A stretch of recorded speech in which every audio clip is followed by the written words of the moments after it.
ইফতার দেশে স্বাগত জানাচ্ছি আমি ফখরুল ইসলাম। ডিসেম্বর থেকে আগামী জুনের মধ্যে নির্বাচন, একদিনও এদিক সেদিক এর সুযোগ নেই বলেন উপদেষ্টা রিজওয়ানা হাসান। নিরাপত্তা উপদেষ্টার পদত্যাগের দাবিতে অনড় বিএনপি। আরেকটা ১/১১ বন্দোবস্ত করার পায়তারা চলছে বলে অভিযোগ এনসিপির আহ্বায়ক নাহিদ ইসলামের। সর্বদলীয় বৈঠক ডাকার আহ্বান জামায়াতে আমিরের। রাজনীতির সমীকরণ এই শিরোনামে কথা বলতে আমার সঙ্গে স্টুডিওতে দুজন অতিথি আছেন। আমি একটু পরিচয় করাতে চাই। শুরুতে আমার সঙ্গে আছেন কমরেড মোজাহিদুল ইসলাম সেলিম, সাবেক সভাপতি বাংলাদেশ কমিউনিস্ট পার্টি।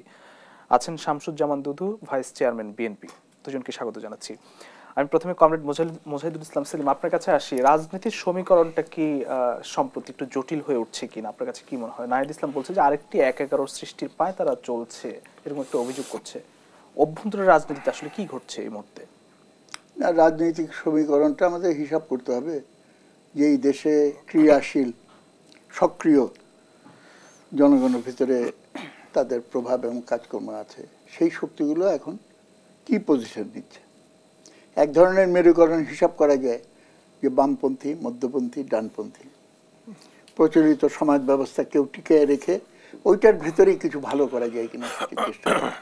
আবার অনেকে এই কথা দিয়ে শুরু করে যে এই বিধি ব্যবস্থায় যেটা চলছে এখন, অর্থনৈতিক সামাজিক ব্যবস্থা, ওইখানে আপনি যা কিছুই করেন না কেন মৌলিক ত্রুটি এবং রুগ্নতা সমাজে থেকেই যাবে, সুতরাং আমাদেরকে চেঞ্জ করতে হবে। এই ধরনের র্যাডিক্যাল, যেটা ইংরেজি শব্দটা ব্যবহার করলাম, প্রগতিবাদী যারা চলতি ব্যবস্থাকে উল্টিয়ে দিতে চায়, এই শক্তিগুলোকে সাধারণত বামপন্থী শক্তি বলে আখ্যায়িত করা হয়। আবার যারা উল্টিয়ে দিতে চায় কিন্তু সামনের দিকে না, পেছন দিকে উল্টিয়ে দিতে চায়, সেটা চরম প্রতিক্রিয়াশীল। এইভাবে আপনি সমীকরণগুলো ঠিক করতে পারেন। সেই একাডেমিক আলোচনার বাইরে আমরা যদি এখন এই মুহূর্তে বাংলাদেশের রাজনীতিটা চিন্তা করি, তাহলে দেখা যাবে যে মেরুকরণটা ঘটছে প্রধানত ক্ষমতাকে কেন্দ্র করে। এবং আওয়ামী লীগ সরকার তার ফ্যাসিস্ট চরিত্র নিয়ে এত দীর্ঘ সময় রাজত্ব করার পর গণ অভ্যুত্থানের অভিঘাতে সেই শাসনের অবসান হয়েছে। এখন শাসন ক্ষমতাকে কেন্দ্র করে মেরুকরণটা হবে কোন গ্রুপ এইটার সঙ্গে মিলে সম্মিলিতভাবে বর্তমান ইউনূস সরকারের রিপ্লেসমেন্ট হিসেবে সেটা আসতে পারে। এখন রিপ্লেসমেন্টের কোশ্চেনটা একেবারে খুব স্বাভাবিকভাবে এসে যাচ্ছে, কেননা যেই সরকার এখন ক্ষমতায় অধিষ্ঠিত, এটাকে আখ্যায়িত করা হচ্ছে অন্তর্বর্তীকালীন সরকার হিসেবে।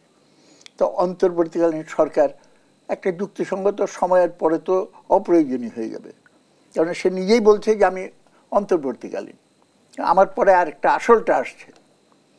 সেটা আসলটা নিশ্চিত করার জন্য নির্বাচন একটা অপরিহার্য অঙ্গ। এখন আরও গোলমাল লেগে গেছে বর্তমান মুহূর্তে যে এই গণ অভ্যুত্থানে একটা বড় স্লোগান ছিল বৈষম্য বিরোধী সমাজ প্রতিষ্ঠা করার প্রতিশ্রুতি, এবং সেটা করতে হলে এবং ফ্যাসিজম যাতে আর সামনের দিকে কোনো সময় স্থান করতে না পারে, সেই জন্য আমাদের রাজনৈতিক ব্যবস্থায়, অর্থনৈতিক ব্যবস্থায়, সমস্ত রাষ্ট্র কাঠামোর ব্যবস্থায় কতগুলো সংস্কার করতে হবে। কিছু কিছু সংস্কার মৌলিক, কিছু কিছু হলো উপরভাষা। এবং এইখানে একটা পোলারাইজেশন হয়ে যাচ্ছে যে সংস্কারটা আগে করব না ইলেকশনটা আগে করব। আরেকটা পোলারাইজেশন আমি মনে করি যে আরেকটা ফ্যাক্টর দেখা প্রয়োজন, যে এইরকম সিচুয়েশনে যখন নাকি আপাত দৃষ্টিতে মনে হয় যে একটা ভ্যাকিউম, একটা শূন্যতা বিরাজ করছে, তখন হয় কোনো এজেন্সি যারা প্ররোচিত হয়ে কিংবা স্বাধীনভাবে তার খুব ভাবাবেগের পরিপ্রেক্ষিতে যে আমি যদি এখন শক্ত হয়ে মানুষের সামনে দাঁড়াই, আমি একটা রাজনৈতিক দল গঠন করে এমনভাবে খেলা খেলবো যাতে করে নাকি অল্প দিনের ভিতরে আমি ক্ষমতায় আসতে পারি। আমার দুনিয়ার বিভিন্ন দেশে সেখান থেকেও তারা উদাহরণ নেয়, কালার রেভলিউশন বা স্প্রিং রেভলিউশন, এই ধরনের সব মধ্যপ্রাচ্য তো বটেই, এর বাইরেও ইউরোপে এবং দক্ষিণ আমেরিকায় বিভিন্ন জায়গায় এটা ঘটেছে।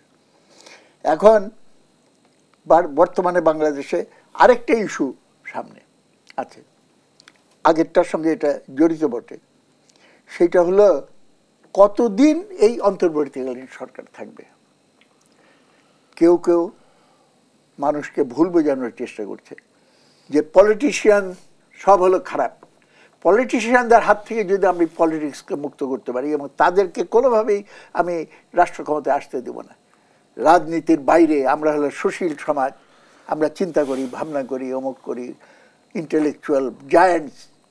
আমাদের হাতে ক্ষমতা দিলে পরেই দেশের সমস্যার সমাধান হবে। আর আমরা ক্ষমতায় গিয়ে এমনভাবে কলকাঠি নাড়বো যে রাজনৈতিক দলগুলোর 12টা বাজিয়ে দেবো, তারা যাতে সামনে না আসে, ডান্ডা মেরে, প্রলোভন দেখে, টাকা পয়সা দিয়ে লোক কিনে নিয়ে। এই রকম একটা জটিল জায়গার ঘটনাবলী মধ্যে আমরা আছি। তার ভিতরে গুজব, এইটা হচ্ছে, ওইটা হচ্ছে, এই থেকে ওর প্রধান উপদেষ্টা পদত্যাগের গুঞ্জন শুনছি, এনসিপির প্রধান বলছিলেন গতকাল। হ্যাঁ, সেটা কত এইসব ঘটনাগুলোর জন্য আসলে দায়ী মানে ফ্যাক্টরটা কি বা দায়ী কারা?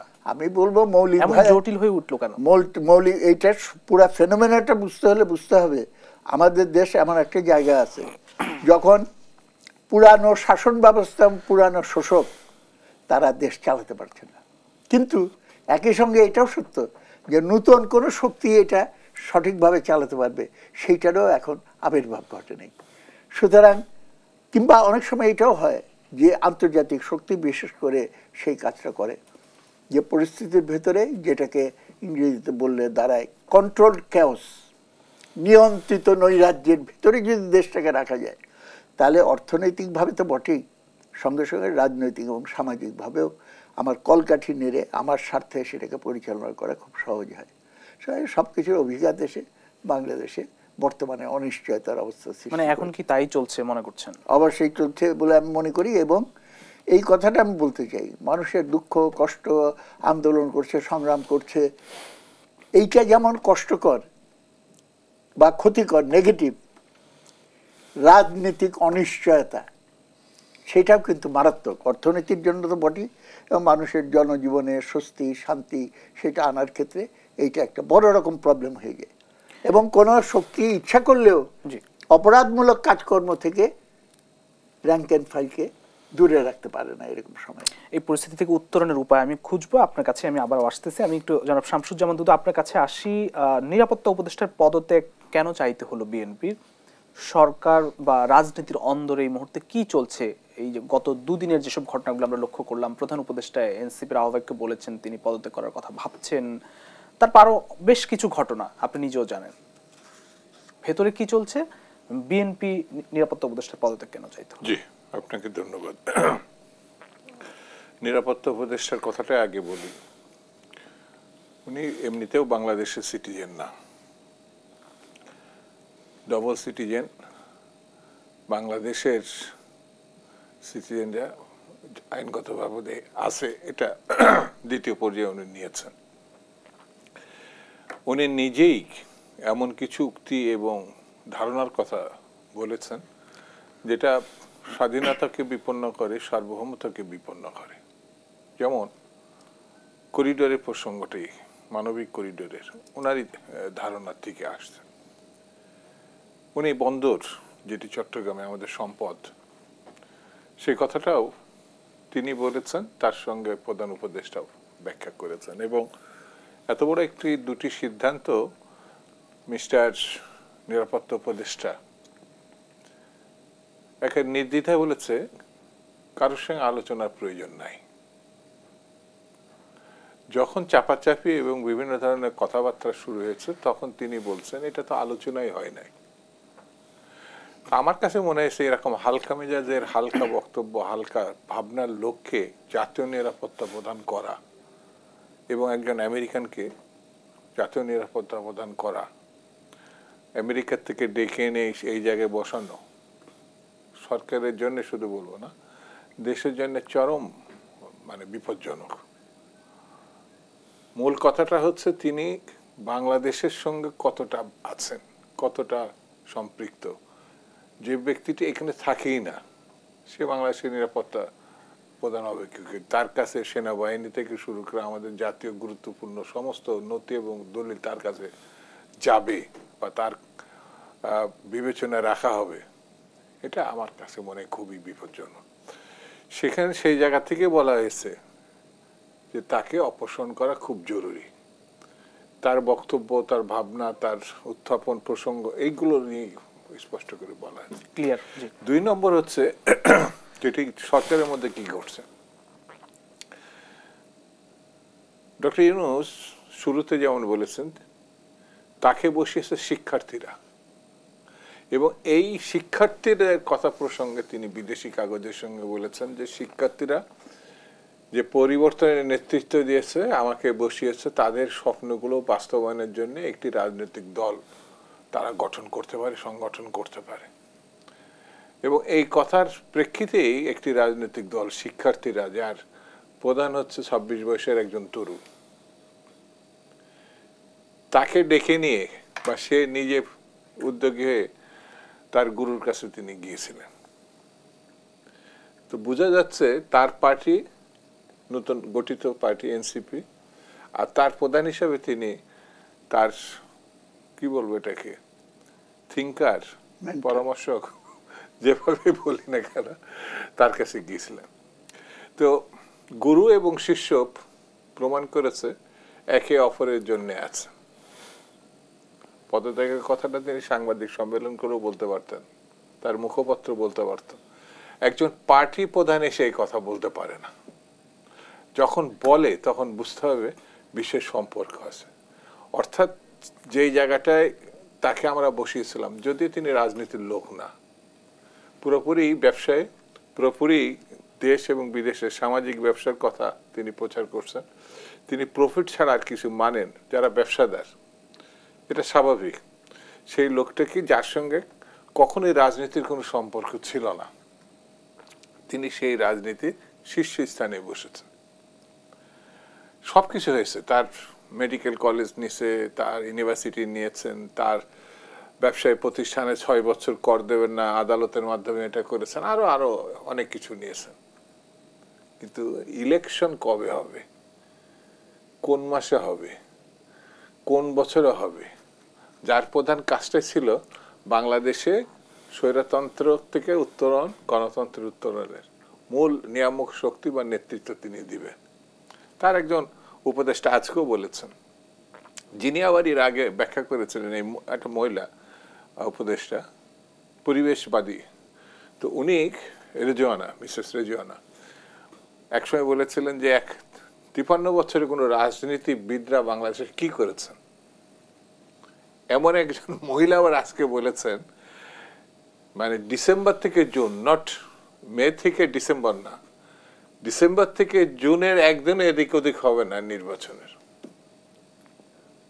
অথচ ডিসেম্বরে নির্বাচন হতে পারে, এটা ডক্টর ইউনূসই বলেছেন, তিনি সম্মুখে ঘোষণা করেছেন। তার উপদেষ্টারা, তার পেশ সচিবরা আড়ালে আবডালে এটাকে আবার ডিসেম্বর থেকে জুনে নিয়ে গেছে।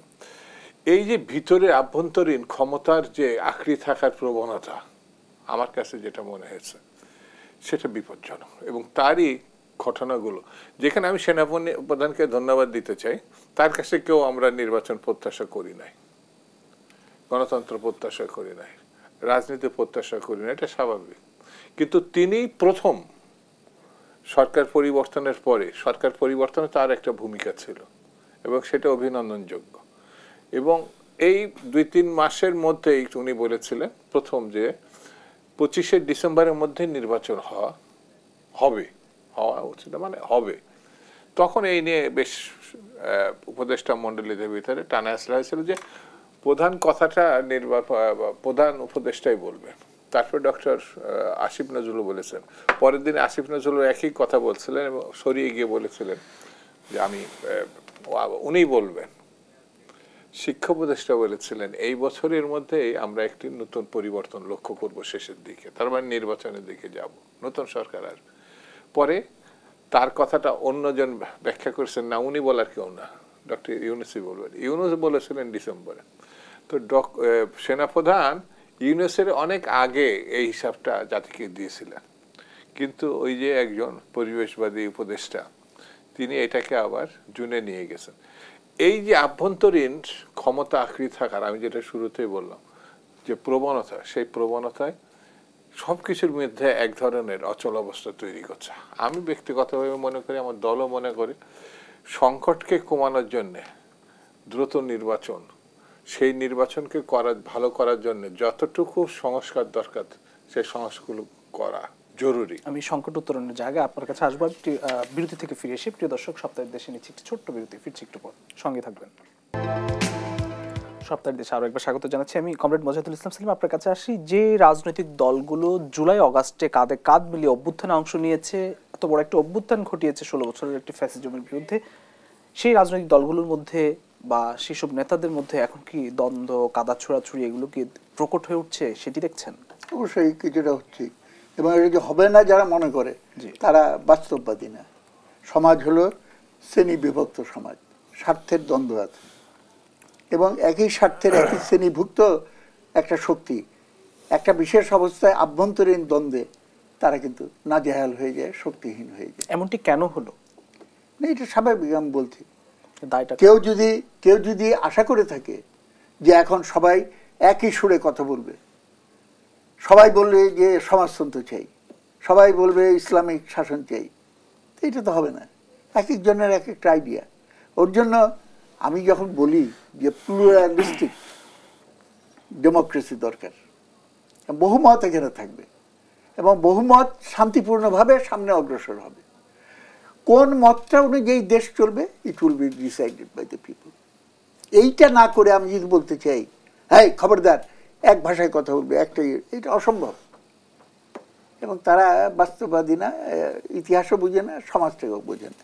এখন দেখেন, এবং সেই পরিপ্রেক্ষিতে কিন্তু নির্বাচনের প্রশ্নটা আসে, গণতন্ত্রের প্রশ্নগুলো আসে। একটা কথা আমি বলতে চাই, কথাটার তাৎপর্য আমার দর্শক শ্রোতারা আশা করি তারা উপলব্ধি করবেন। গণতন্ত্র যদি কোনো সময় বিপদে পড়ে, তার সবচেয়ে বড় ওষুধ হলো মোর ডেমোক্রেসি, আরো বেশি গণতন্ত্র দাও, তাহলে পরে সমাধান হবে।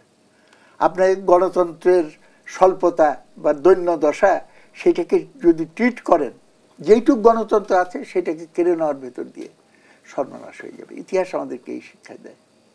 নির্বাচনের প্রসঙ্গ, আমরা তো আইয়ুব আমলেও সংগ্রাম করেছি, তখন এসব প্রচলিত গল্প ছিল যে আইয়ুব খানের চুল কেটে দিত এক নাপিত, এবং খালি সে কিছুক্ষণ পর পর জিজ্ঞেস করে, স্যার ইলেকশন কবে দেবেন?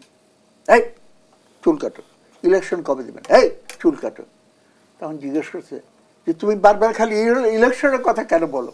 ওই যে ইলেকশনের কথা বললেই আপনার চুলগুলো খাড়া হয়ে যায়, আমার কাটতে সুবিধা হয়। তা এটা মানে কৌতুক হিসাবে তখন খুবই প্রচলিত ছিল। তো এইরকম পরিস্থিতির উদ্ভব ঘটছে কিনা আমি সন্দেহ করছি। এবং এটা করতে গিয়ে সমস্ত যুক্তি তর্কের বাইরে চলে গিয়ে এমন একটা ভাবের ভেতরে চলে আসছে, ডেমোক্রেসি দূরে, কি বলে বেনোভেলেন্ট ডিক্টেটরশিপ একটা কথা আছে।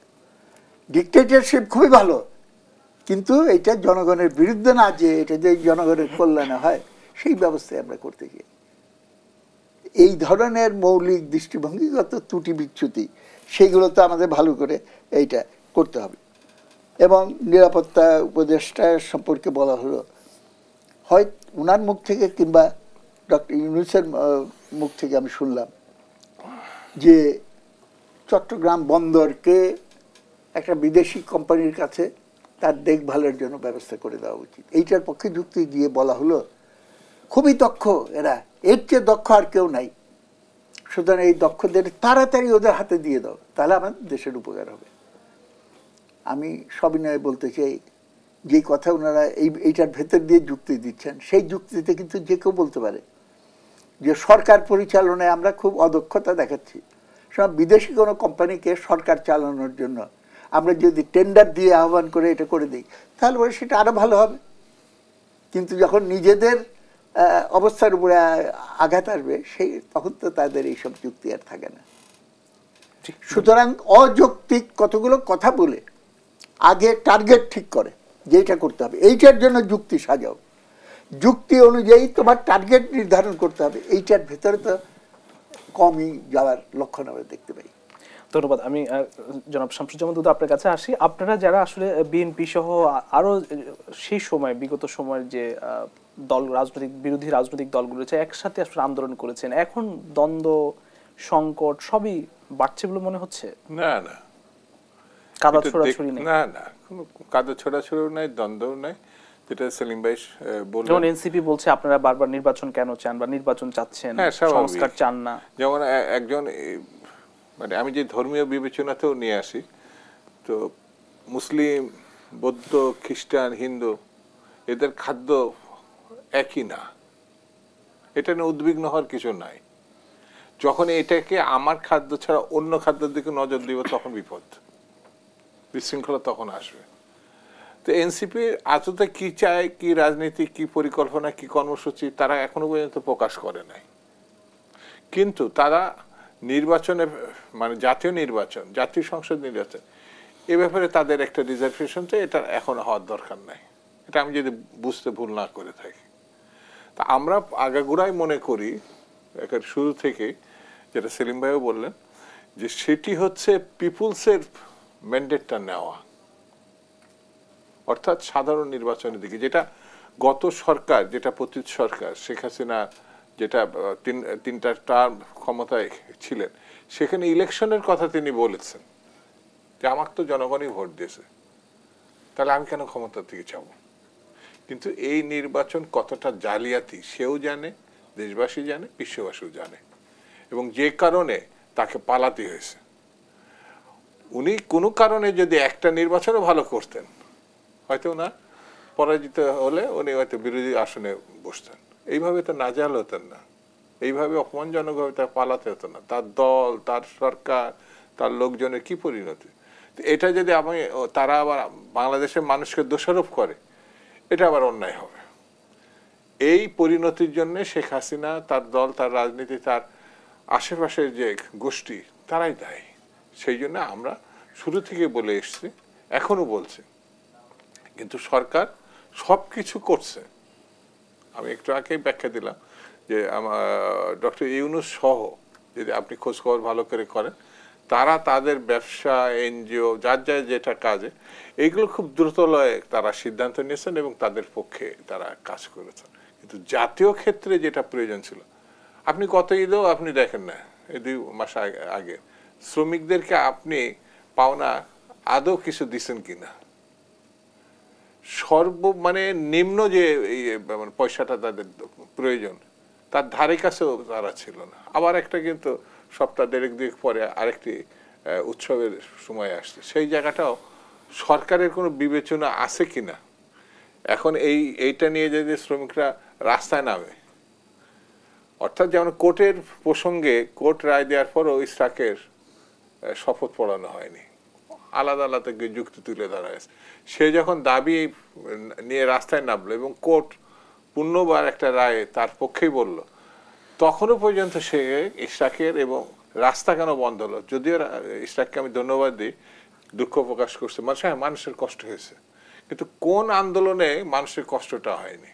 71-এর মুক্তিযুদ্ধে যখন হচ্ছে, তখন এই দেশের মানুষ যাদেরকে অপরাধী হিসাবে পাকিস্তানিরা চিহ্নিত করছিল, তারা তার ভিটা, তার কাজ, তার দেশ ছেড়ে কিন্তু ওই ইন্ডিয়ায় গিয়ে মানবতারও জীবনযাপন করছে, কিন্তু সেটাও তারা মেনে নিছে স্বাধীনতার প্রশ্নে। সেই জন্য আন্দোলন ছাড়া কোনো কিছু অর্জন হয়েছে এই বাংলাদেশে 71-এর মুক্তিযুদ্ধ শুধু না, আপনি 21শে ফেব্রুয়ারি, 62 ছাত্র আন্দোলন, 59 গণ অভ্যুত্থান, 90-এর গণ অভ্যুত্থান, কোনোটাই কি একেবারে কষ্ট ছাড়া হয়েছে নাকি, রক্ত ছাড়া হয়েছে নাকি।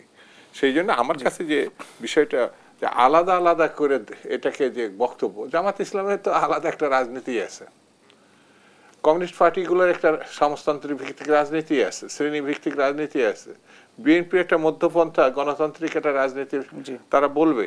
তো এটাকে কোন্দল বড়ার কোনো সুযোগ নাই, এটাকে বিভক্ত নাই।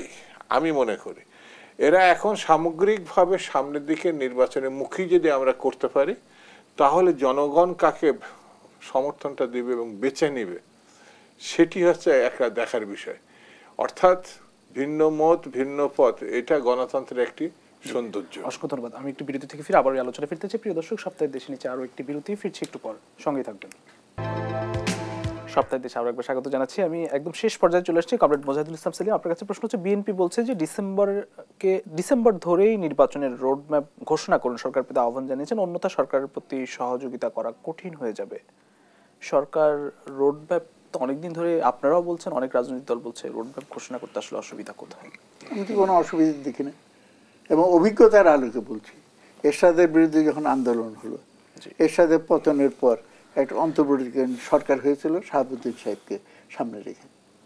তারা তো 3 মাসের ভিতরে ইলেকশন দিয়ে দিল, এবং এরশাদ আমাদের ডেমোক্রেটিক ইনস্টিটিউশনগুলোকে ধ্বংস করে ফেলেছিল। সেই ধ্বংসপ্রাপ্ত ইনস্টিটিউশনটাকে আবার মেরামত করে সেই ভিত্তির উপরে দাঁড়িয়ে সিভিলিয়ান ডেমোক্রেটিক রুল ফিরিয়ে আনা, এবং সেটা ওই নির্বাচনের ব্যাপারে তো কোনো অভিযোগ আসেনি। অবাধ নিরপেক্ষ নির্বাচনের ভেতর দিয়ে বিএনপি পাওয়ারে এসেছিল।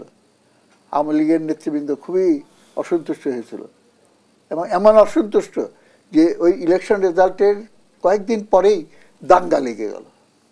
আমরা তো সবসময় দাঙ্গা পরিস্থিতি মোকাবেলা করার জন্য এগিয়ে যাই। তা আমরা গেলাম আওয়ামী লীগের নেত্রীর কাছে। তিনি বললেন, বুজুগ্গা এখন ইন্ডিয়াকে ইন্ডিকেট, বুজুগ্গা এখন আমার কাছে আসছেন কেন, ওর কাছে যান। পরে সাদেক হোসেন খোকা সে আমাদের সঙ্গে আসলো। আমরা গিয়ে এই রামকৃষ্ণ মিশন, তারপরে বিভিন্ন জায়গায় যেখানে গন্ডগোল হতে পারে সেই জিনিসটা আমরা করতাম। সুতরাং 3 মাসে ইলেকশন সম্ভব। এটা হলো মে মাস, জুন, জুলাই, অগাস্ট, ঠিক আছে, সেপ্টেম্বর, ঠিক আছে, অক্টোবর, এর ভিতরে কেন পারবে না? What is the problem? Problem একটা বলে যে সংস্কার তাহলে হবে না। যারা এই কথা বলে আমি মনে করি তারা জনগণের উপরে বিশ্বাস নাই। এটা মৌখিক, জনগণের ভোটাধিকার দিতে হবে, জনগণকে শোষণ করা হচ্ছে। যদি আস্থা থাকতো তাহলে তারা নিরাপদে ঘরে গিয়ে বসে থাকতো। হ্যাঁ, জনগণকে দায়িত্ব দেওয়া হয়েছে সিদ্ধান্ত দেওয়ার, এবং আমি জানি যে জনগণ ভালোর পক্ষে, সত্যের পক্ষে করবে। এইটা তাদের বিশ্বাস নেই। ওর জন্য নিজে না করলে এটা হবে না। এইখান থেকে ওই যে বেনোভেলেন্ট ডিক্টেটরশিপ, এই ধরনের চিন্তাগুলো আসে, এবং গণতন্ত্র কোনোদিন প্রতিষ্ঠিত হয় না। আমাদের এখনকার সিচুয়েশন, এটা মোকাবেলা করতে হলে পরে সেই শক্তিকেই সামনে এগিয়ে আসতে হবে, যে অন্য সবাইকে একত্রের সঙ্গে নিয়েই জনগণের শক্তির উপরে নির্ভর করে যেতে দেশ। আমাদের কনস্টিটিউশনে আছে না, প্রজাতন্ত্রের মালিক হলো জনগণ। এইটা তো আন্তরিকভাবে বিশ্বাস করতে হবে। এবং যখন ইলেকশন হয় তখন আমি সবসময় বলি, এইটা প্রত্যেকটা দল জয়লাভের জন্য যেমন প্রস্তুতি রাখতে হবে, পরাজয়ের জন্য প্রস্তুতি রাখতে হবে। শেষ করতে হবে। হ্যাঁ, অসংখ্য ধন্যবাদ জনাব শামসুজ্জামান দুদু। আপনাকে শেষ করতে চাই, এই সংকট বা বর্তমান যে পরিস্থিতি, এখান থেকে উত্তরণের উপায় কি 2 মিনিটে যদি বলেন। নিজের প্রতি, দেশের প্রতি, মানুষের প্রতি আস্থা থাকতে হবে। সরি, আপনি দেখেন যে দীর্ঘ 15 বছর ধরে একটা আন্দোলন আমরা সবাই মিলেই করেছি। বিএনপি করছে, অন্যান্য রাজনৈতিক দল, ছাত্র সংঘ সবাই করেছে। আমরা যাদেরকে মনে করি নাই গুরুত্বপূর্ণ ওই মুহূর্তে, সব বড় বড় নেতা, বড় বড় সংগঠন, বড় বড় ছাত্র সংগঠন, সেই ছেলেগুলোই তো, স্কুল কলেজের ছেলেগুলোই তো বুক চিতিয়ে রাইফেলের সামনে, ট্যাঙ্কের সামনে দাঁড়িয়ে গেল না, এবং নির্বিচারে তারা শহীদ হয়ে গেল। আমরা কেন জনগণের উপর আস্থা রাখতে পারছি না? এটা হলো আমার কাছে মুখ্য বিষয়। সেই জনগণই তো পরিবর্তনের যে পথ তারাই দেখিয়েছে। সেই জন্য এখন সামনের যে দিনগুলোতে নির্বাচনটা আমি খুব বড় বিষয় বলে মনে করছি না। আমি এই সংকটকে কাটানোর জন্য যে পথ খুঁজে পাবো, সেটা তো গণতন্ত্র উত্তরণের, সেটাই নির্বাচন। সেই নির্বাচন ভালো করার জন্য ওই যে সেলিম ভাই যেটা বললো, যে এরশাদের পতনের পর খুব 3 মাস একেবারে সবকিছু ভঙ্গুর দশা, চমৎকার ইলেকশন হয়েছিল। কে নির্বাচনে হারলো, কে জিতলো, সেই বিশ্লেষণে আমি যাচ্ছি না। শেখ হাসিনা ধরেই নিয়েছিলেন তিনি যাবেন, কিন্তু যেতে পারেননি। তার মানে এই নয় যে মানে দেশনেত্রী বেগম খালেদা জিয়ার নেতৃত্বে তিনি সরকার মানেন নাই। অনেক বিরোধিতা ছিল, কিন্তু একটা পর্যায় পর্যন্ত ওইটাকে রান করেছে। তারপরের ইতিহাস অন্যরকম। কিন্তু আমার কাছে যেটা মনে হয়েছে, এখন যে সরকারটা যেভাবে দেখছে, তাকে ঘুরতে হবে। না ঘুরলে পরে দেশের ওই যে বলবো না, ভূত ভবিষ্যৎ, নিরাপত্তা, সার্বভৌমত্ব বিপন্ন হবে।